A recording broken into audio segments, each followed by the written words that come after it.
Meet your OXO Brew 8-cup coffee maker.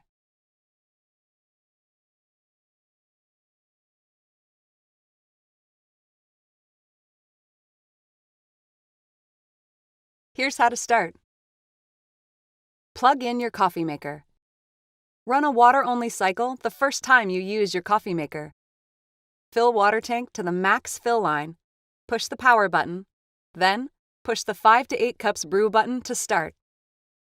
Here's how to brew coffee into the carafe.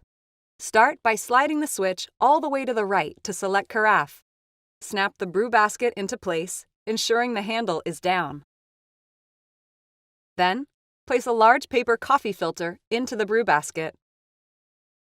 Add medium ground coffee. Close the lid. Add filtered water to the water tank using the measurement markings to fill to the desired level. Never use distilled water. Your coffee maker will use all of the water in the tank for every brew cycle.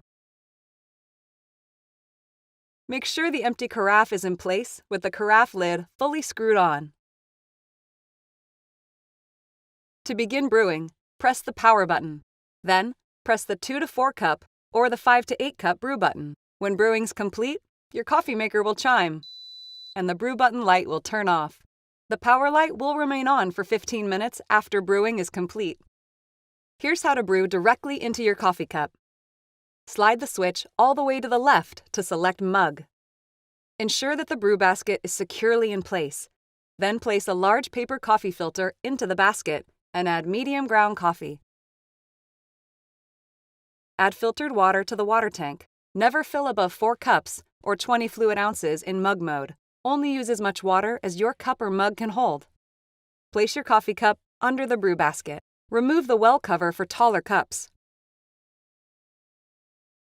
Or turn the well cover over for shorter cups. To begin brewing, press the power button.